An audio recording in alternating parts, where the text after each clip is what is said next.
Assalamualaikum warahmatullahi wabarakatuh. Perkenalkan, nama saya Rizal Nur Rasyid dan di sini saya akan membawakan hasil analisis saya mengenai bacaan artikel pendidikan bahasa Inggris untuk anak pada usia dini yang ditulis oleh Ade Irma Kairani dari Politeknik Negeri Medan. Baiklah, langsung saja. Anak-anak pada usia 2-7 tahun adalah usia yang paling ideal untuk belajar bahasa Inggris.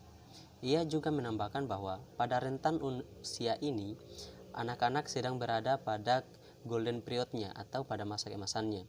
Perkembangan kemampuan berbahasa anak juga dalam jenjang ini adalah sedang gencar-gencarnya terjadi. Mereka mampu belajar apapun seperti apa yang penutur aslinya lakukan, dan oleh karena itu pada usia ini harus dimanfaatkan sebaik-baik mungkin. Akan tetapi pada usia ini anak masih pada kondisi yang masih praoperasional. Adapun yang ditandai dengan tingkat keegosentrisan yang tinggi, belum mengerti akan hal-hal yang abstrak dan hanya bisa atau hanya mampu untuk menalarkan dan mengetahui hal-hal yang berbentuk simbol saja, dan masih berpikir pralogis.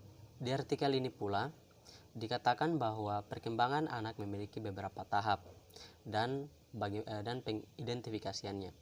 Yang pertama yaitu adalah tahap motorik, yaitu pada anak usia 0 sampai 2 tahun. Pada masa ini, anak-anak hanya cenderung mengetahui bahwa hal atau sesuatu itu ada ketika mereka bisa melihatnya. Dan ketika mereka tidak melihat hal tersebut, maka benda itu atau hal itu dikatakan tidak ada. Yang kedua adalah tahap praoperasional untuk usia 2-7 tahun.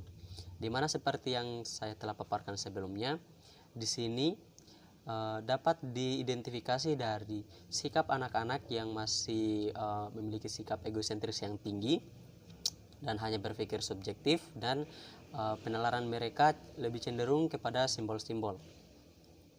Dan yang ketiga yaitu tahap operasional konkret pada usia 7-11 tahun, yang mana mereka sudah mulai memiliki kemampuan untuk memahami konsep, tapi belum untuk berpikir yang terlalu susah dulu, dan tidak seegosentris pada masa praoperasional, dan mampu menyelesaikan soal-soal atau hal-hal pelajaran yang bersifat konkret.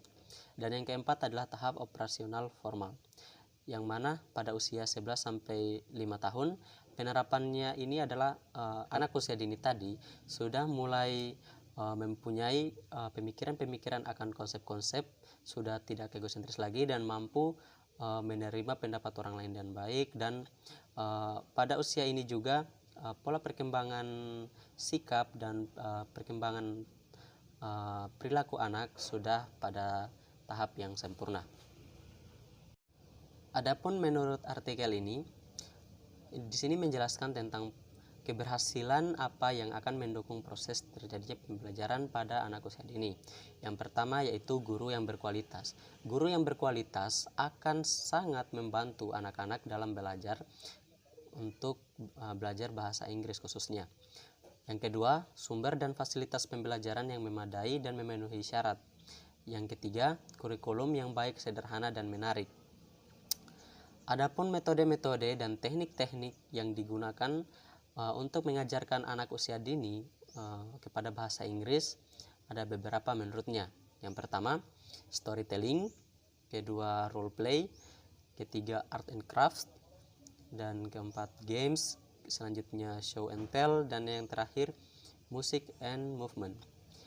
Akan tetapi semua hal ini ketika disimpulkan akan merujuk pada satu, yaitu merujuk pada konteks yang komunikatif.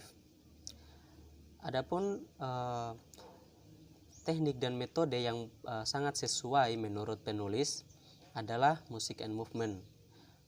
Baiklah, adapun nyanyian yang baik dan mungkin sesuai untuk anak-anak pada usia dini yaitu yang pertama, mengandung aspek nyanyian yang membantu pertumbuhan dan perkembangan anak, baik itu dari segi fisik, inteligensi, emosi, dan sosial.